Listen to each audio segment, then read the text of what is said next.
अस्सलाम वालेकुम फ्रेंड्स, मैं हूं नुमान और आप देख रहे हैं मेरा यूट्यूब चैनल जिमल टीवी।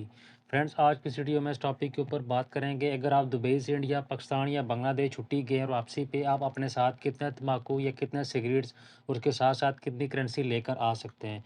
तो चलें अभी जल्दी से ऑफिशियल वेबसाइट जो कस्टम की दुबई की ऑफिशियल वेबसाइट है वो ओपन कर लेते हैं और वहाँ जाकर मैं आपको बताता हूँ कि वहाँ पर जो है कितने सिगरेट्स या कितना तम्बाकू उसके साथ साथ कितनी करेंसी अलाउ है।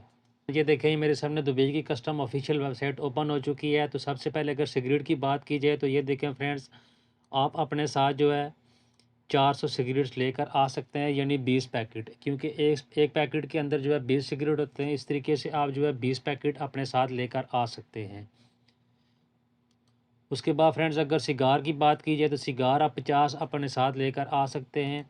इसके अलावा अगर आप तम्बाकू या खैनी की बात करें तो वो आप कितनी, ये देखें, 500 ग्राम यानी आधा किलो तक तम्बाकू आप इजीली बगैर किसी परेशानी के लेकर आ सकते हैं। उसके बाद फ्रेंड्स, अगर करेंसी की बात की जाए तो ये देखें, 60,000 दिरहम से नीचे नीचे आप जितनी भी करेंसी आप इजीली दुबई लेकर आ सकते हैं। उसके ऊपर आपके किसी भी किस्म की कोई भी पूछ नहीं होगी। लेकिन अगर आप जो है 60,000 दिरहम से ज़्यादा लेकर आएंगे तो फिर आपको जो है क्लियर करना पड़ेगा, कस्टम वाले आपको रोक सकते हैं। उम्मीद करता हूँ छोटी सी मालूमाती वीडियो आप लोगों को पसंद आई होगी। अगर वीडियो अच्छी लगे तो उसे लाइक करें और किसी भी किस्म का कोई सवाल हो तो नीचे कमेंट सेक्शन में आप मुझसे लाजमी पूछें, मैं उसका रिप्लाई करूँगा।